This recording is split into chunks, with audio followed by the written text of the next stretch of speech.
Hello, good evening. Welcome to Real Talk with Turners. I am your host for tonight, Jeremiah Brown. Tonight we have a very special guest, someone very close and dear to our hearts.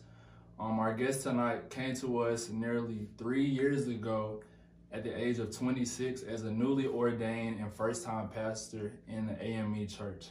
Among a number of notable accomplishments, he's facilitated community partnerships, incorporated engaging programs and activity, and has been a source of comfort for church and community members alike. Everyone, give a warm welcome to our very own Pastor Kendall McBroom. I'm doing good. So how about yourself? I'm doing well. Good. I'm glad to be sitting here with you. I just wanted to thank you for coming on tonight and just let you know from my personal own experience, just seeing you at the age of 19, 20 when you first came to Turner's. It was an inspiration just seeing someone young like you on fire for the Lord, just living fully for the Lord and ministering to others. So that was very huge for me, just to be able to see somebody close to my age is on fire for the Lord like that. And that really encouraged me to just go forward in my spiritual walk. So I thank you, bro. I really appreciate that. Just starting out, we wanted to, first question I wanted to ask, just describe your call and your reasoning for getting into ministering. How did God kind of choose you to do this and walk this out? Yeah.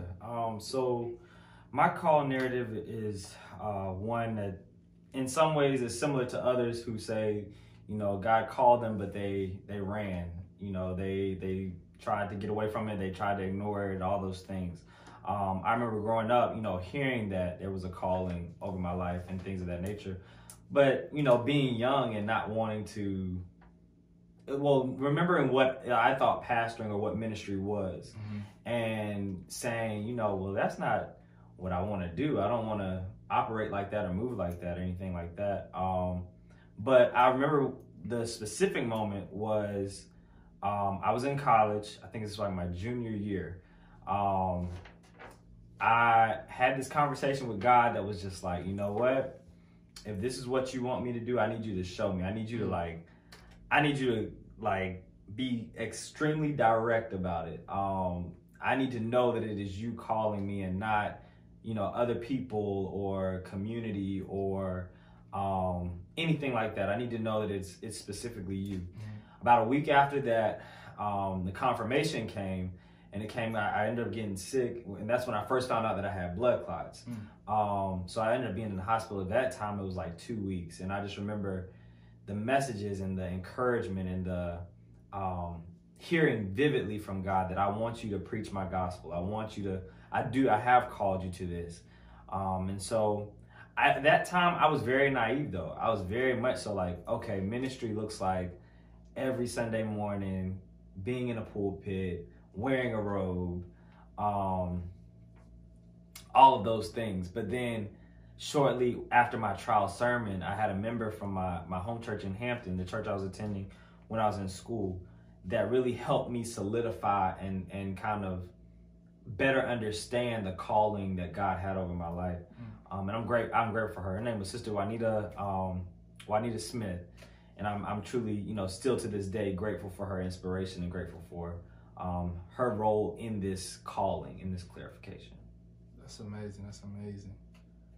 Kind of describe like your journey. How did you get to the point where you're like, I feel like somebody like God is calling me to minister? Like, what did it take for you to get to that point? Yeah. So on one level with ministering, it was that I knew I had to go to school. I knew I had to go to divinity school when I accepted my call. And after accepting the call and going to div school, it was in that moment that like my eyes really opened up as far as like what God was calling me to do, and that this was the calling, this was the type of work that God wanted me to do. And so that was just like a number of things. It was conversations. It was, believe it or not, it was running for office. It was when I ran for office, like I realized I wasn't just running for, political power or anything like that, or like how some people, have framed it in this day and age. But it was because I had a passion for people, and I had a passion for seeing the gospel actually lived out in our like policies and practices in our day-to-day life. Much more than just Sunday morning worship. And Bible study and things of that nature. So that was the journey through that. Like, I think I had a lot of different experiences, like from running for office to internships to going to div school to friendships that were made and conversations that were had that really helped me, again, clarify that call and like go down that journey and then truly understand and figure out that this was the work that God was calling me to. That this was what God wanted me to do. And pastoring looks different, or the call looks different for everybody in a way. But there's usually some, not telltale signs, but usually some like theological and biblical examples that we go by. Like, the first is that nearly everyone that God has called, biblically and then otherwise, has ran from it, right? Has said, nah, or come up with excuses as to why they couldn't do it, right? Like Moses came up with the excuse that, like, Lord, I'm slow of tongue, I'm slow of speech. Paul, of course, ran from it in his persecuting actions, and Jeremiah runs from it and says that he's young and all those things.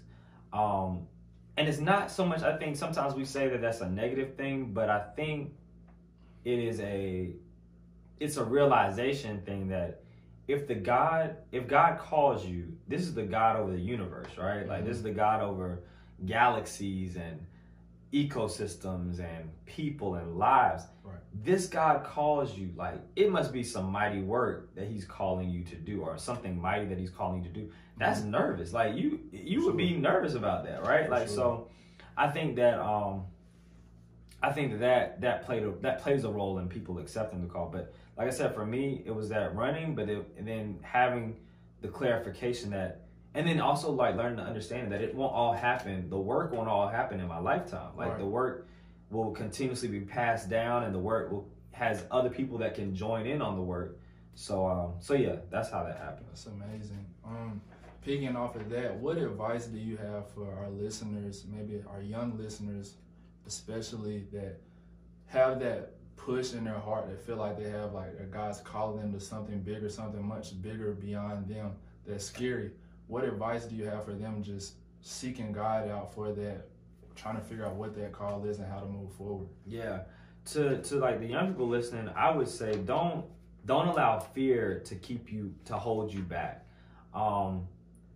Don't allow fear of the unknown, because that's when we first accept our calls, we fully don't understand what God is calling us to, right? Like, we just know we heard a call, we believe that this is what God wants us to do, and go from there. But don't allow fear to hold you back, because if you do, you're going to end up missing out on the spectacular and miraculous moments that God has, and you're going to miss out on the inspiration and the enlightenment that comes from, like, knowing God. And I mean, I would say, of course, just the regular things like reading your word and being in prayer, but like being a part of a community of faith that can, like, encourage you and nurture you in your call. Like, that's so important. You can't do it by yourself. Like, and so that's why I would let them know, like, you can't do this thing by yourself. But if you have a trusted community that you can grow in, and that community might not always be the church, like the physical church. Right.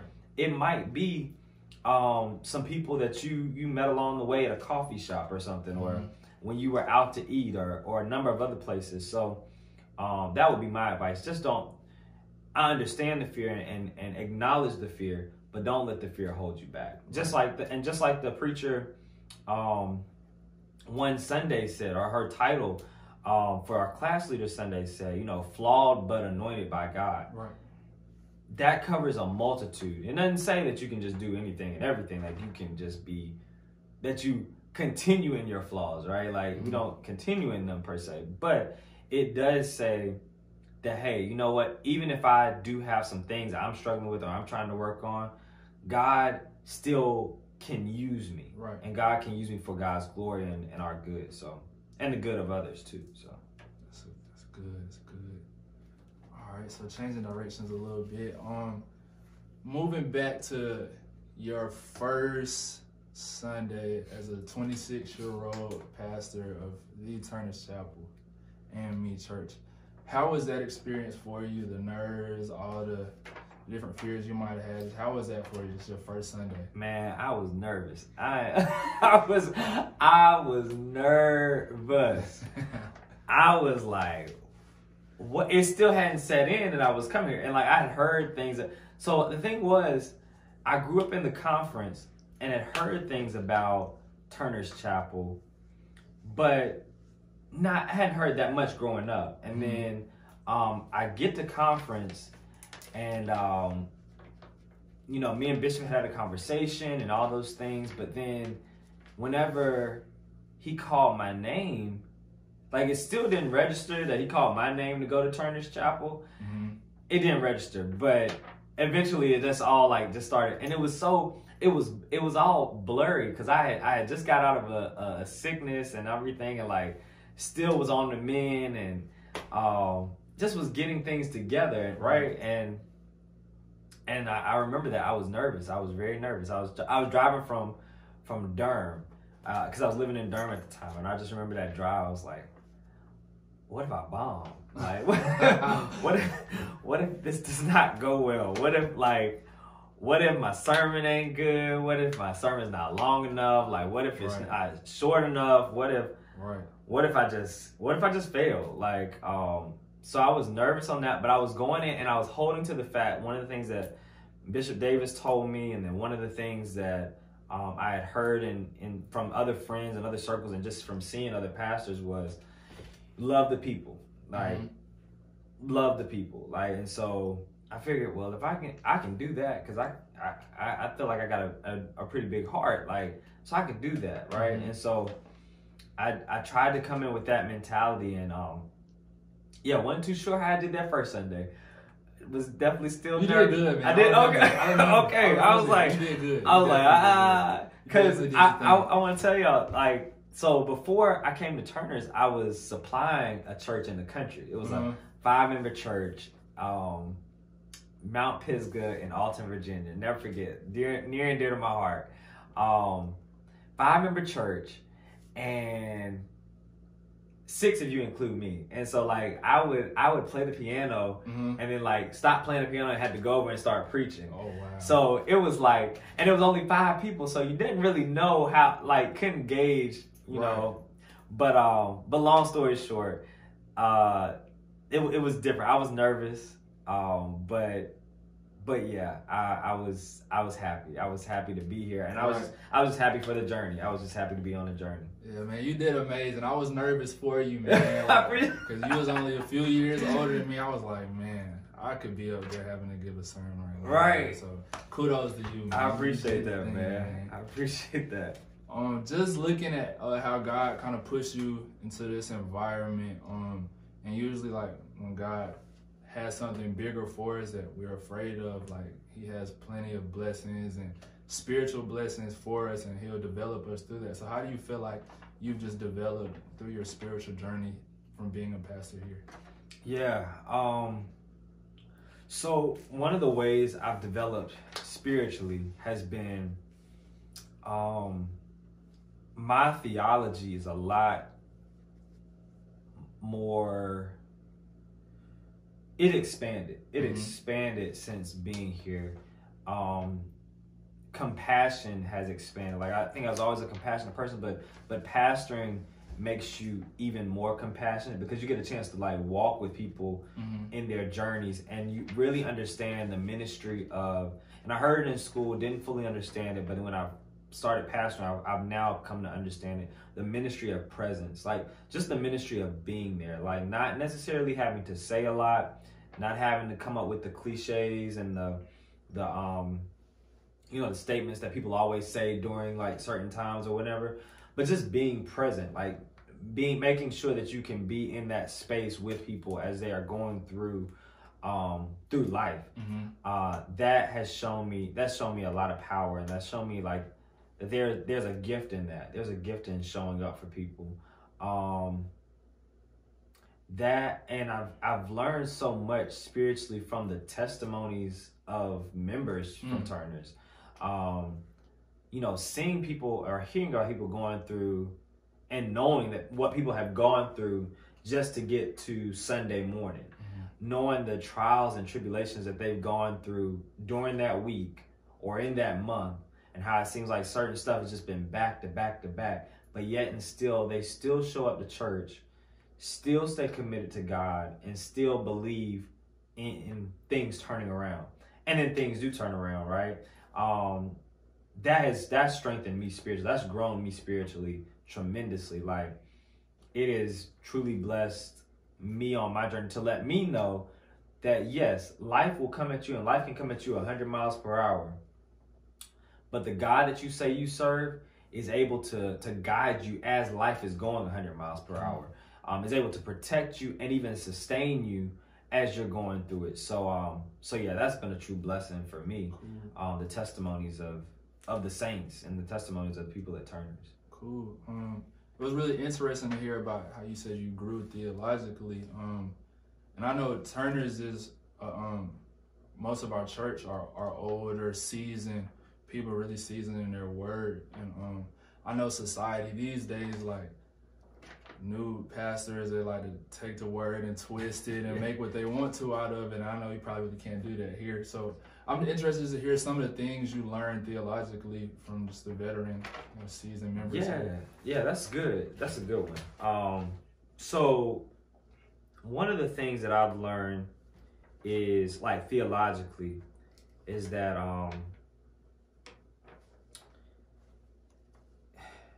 God might not always move how you want God to move or you thought God was going to move. Things might not always move as fast as you hoped they would move either. Right. But it doesn't mean that there's nothing happening in the background, right? Like, it doesn't mean that God isn't still moving and working things out. It just might not be on your timeline. So, like, what that looks like for me is, you know, there were some plans in my office. There's a sheet that has the goals that I had, right? These large goals, large visions for Turner's, like thinking I was going to be here for a number of years. And I shared that, I shared that with the steward board, and I shared that with the church.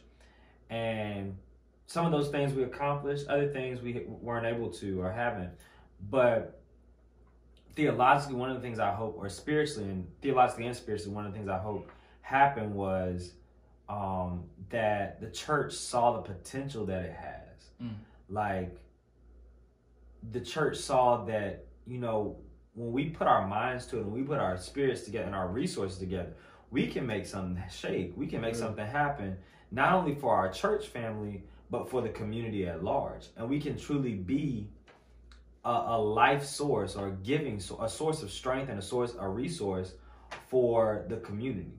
And that theologically for me is that just understanding, like, what it means to be a Christian. To be a Christian is so much more than just, like, Sunday morning.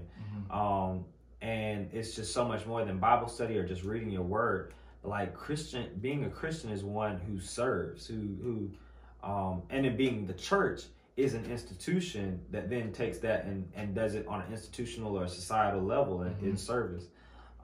So yeah, that's some things I learned theologically, like, and that I hope that we as a church learned as well during this time. Interesting. Moving forward, as you depart from us, what are some goals that you have for Turner's Chapel? Oh yeah. My goal is that that Turner's would continue to grow and even deepen that love that they have for God and for one another. I pray that happens. I pray that Turner's, and this is the thing too, like, Turner's is a jewel, not only in the Western North Carolina Conference, but in the entire connection, like in the African Methodist Episcopal Church. Turner's is a jewel. It is known throughout the connection. It is respected throughout the connection. And people do still see it as a jewel, like a diamond in the rough. Like I heard that when I first got here, like, oh, and people were telling other people like that's a house, like that's what preacher talk. That's a house, dog. That's a house. Okay, I'm still learning the lingo. I'm like, hey, what's that mean? But I now understand, having been here, like, it truly is a jewel. And my hope is just that it continues to grow and be a source of not only love, but a source of light and a source of liberation. I would love for, like, one day Turner's, like, look up or tune in and hear about Turner's doing not only social justice ministry, but just having this tangible, like a tangible or a manifestation of the gospel, right? Like Jesus says that he came to liberate the captive. I mean, doing the work to end private prisons and doing the work to end unfair I almost called it enslavement, because in a way that's what it is, but unfair imprisonment, doing the work to house the homeless, right? Like through housing development, expanding the soup kitchen for it to be not only on Saturday, but to have like a staple place where people can get a meal throughout the week. If people needed help on getting a job, like Turner's being a resource, like that type of church. And that doesn't necessarily mean like hundreds and thousands of members, but that means that the members that do come in, or the new people that do come in, or the people that are already here, are so committed to the gospel and so committed to like Jesus Christ ministry that they say, you know what, we're going to make this happen. Even if it's just 5 or 10 of us, we're going to make this happen for the kingdom. Right. So just seeing it grow institutions and grow alternatives to the way things are right now. Yeah, that's amazing. And I feel like you've done a great job as a pastor just building upon that. Because Turner's Chapel, like when I imagine Turner's Chapel, like I just think about a big heart, like, and being away for college for 4 or 5 years and coming back home to Turner, I was like, wow, like I haven't experienced this much love like at one time in such a long time. So it's just amazing the love that's in this space and amongst the members. And I just love it, like you said, to see it grow and just continue to get bigger and bigger. Absolutely. We're gonna change the gears again. So I want you to think back to 2020.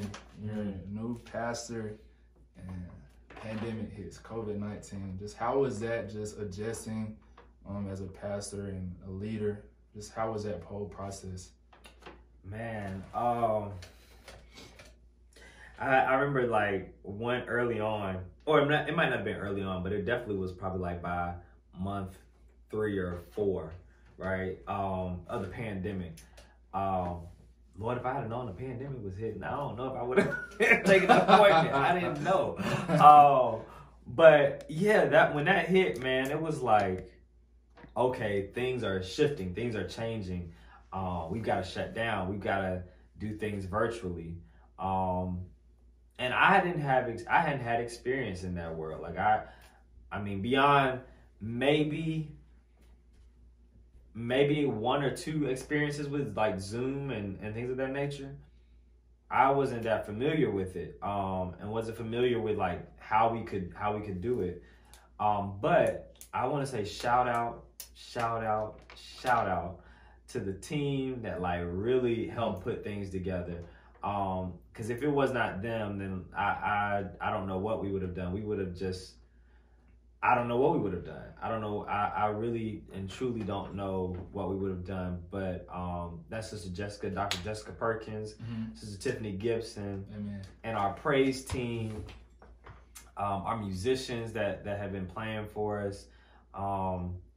They were really, and Sister Latanya was our in-house Dr. Fauci. Like she was our resident, epidemiologist. Right. And because things were always in the air, and things would be up high one day or for a couple of weeks, and just navigating those waters. So I'm just thankful for a team that trusted me to lead, but also was coming up with different ideas about what we could do. Right. Let's try this, let's try that, and then made it happen. So I'm truly grateful for that. And I honestly think, you know, God did send me through the bishop here for a time such as this to navigate those waters. And I see that now. And so it was a challenge, but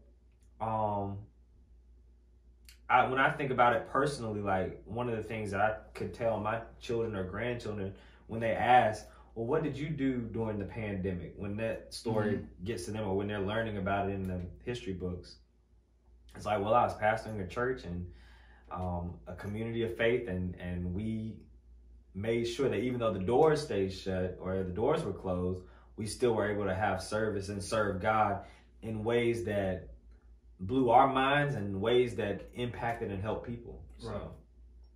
That's amazing.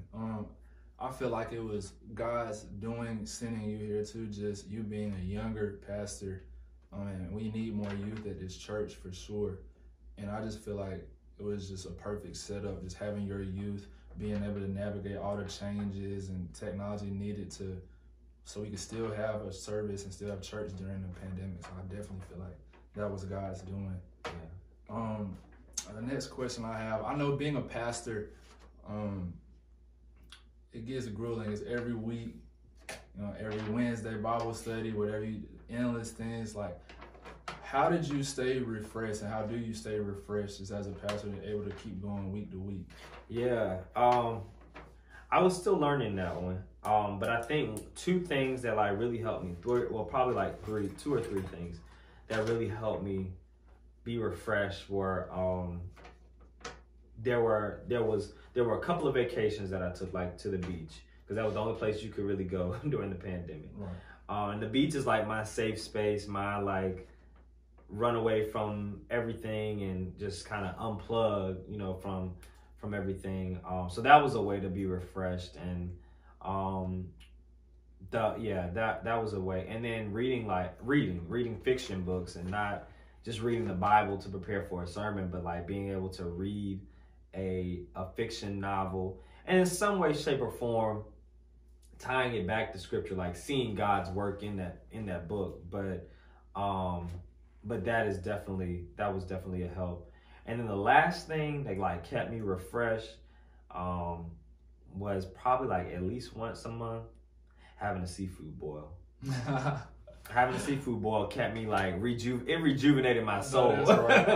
It rejuvenated my soul. Like I was like, oh, I needed this moment. Right. Just like, especially when the pandemic hit, like being able to sit out on my deck and like just close things off and have that seafood boil was it.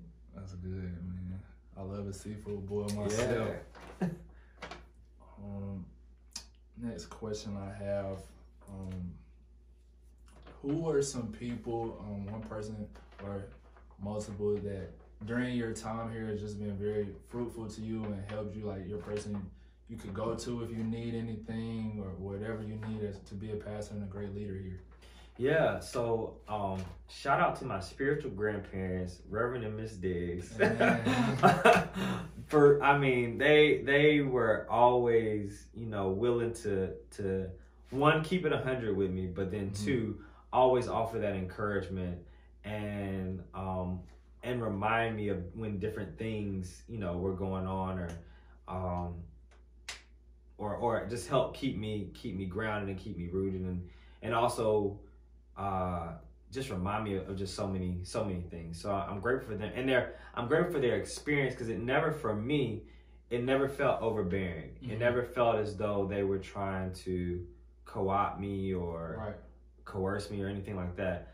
But it always felt as though they were willing to encourage me in my leadership skills while simultaneously letting me do what I fulfill the vision that I have for the church. So I'm grateful for them. And I'm gonna leave it right there, because if I start listing names, I'm gonna get in trouble. So I'm gonna leave it right there. But there have literally, honestly, been so many people here that I'm grateful for just our paths crossing. I'm grateful for the ways in which they encouraged me, the way they challenged me. If there was something that I did that they might not fully agree with, the way that they weren't disrespectful about it, but the ways in which they talked to me. We had conversation about it, and I was able to explain it. I was also able to hear, what the concern might be. So truly just give God thanks for crossing so many paths. Amen. That's a big blessing, having Reverend and Mrs. Diggs with you. I know that could be hard, like you stepping into a new church and the pastor and the first lady still go here and kind of over your shoulder every week, and just y'all have to have that good bond and relationship, and them just being great leaders for you. That's amazing. Right. And there were a number of, I had a number of friends who would ask me like, well, how is that? Like how, because they, they just haven't experienced that. I was like, well, it's fine with me. Like they're members of this community and this faith, and I see them I see them more so as, like I said, those spiritual grandparents. So and that says a lot about you, just being humble, just being able to embrace that. A lot of people wouldn't even be able to embrace that. So we pray.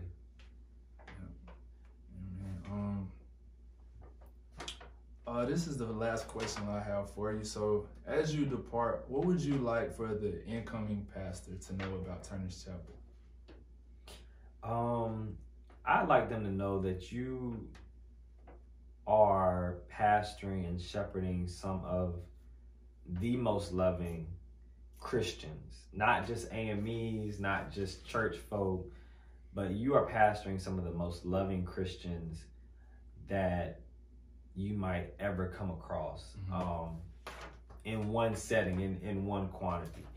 I'd also like them to know that Turner's is ready to do the work. And so they've got to understand that aspect and understand that, before I got here, there was on the offering cards was a church on the move for God.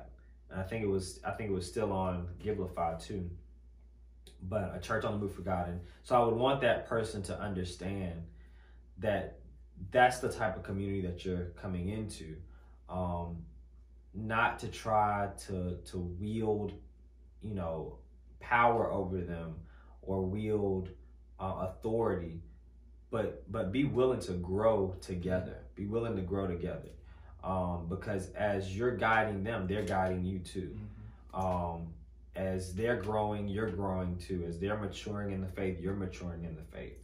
And so just understanding that, I would say, would be one of the most important things for the person, the pastor that comes in.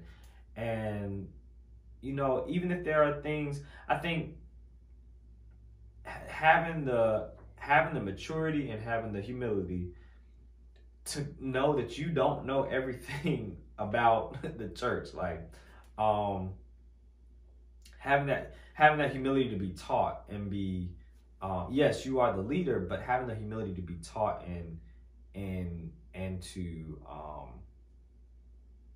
to grow and realize that there's room for growth, I think is going to be very important. Especially with all the things that are taking place in High Point now, like the things that are taking place in our own backyard. So many homes and apartments being built. Like, so that's families coming in, of all colors, creeds, and all those things. So being culturally competent and culturally aware, I feel like is significant, to just really be able to minister to the full capacity and move in a way that that Turner's wants to move in. That's amazing, bro. Well, that's all we have for today. Now, thank you for No problem. It's been great talking to you. Likewise. I really appreciate you being a humble servant and just stepping into this call that God has for you. Appreciate it. Thank you, and I wish you well moving forward. Appreciate you. Likewise.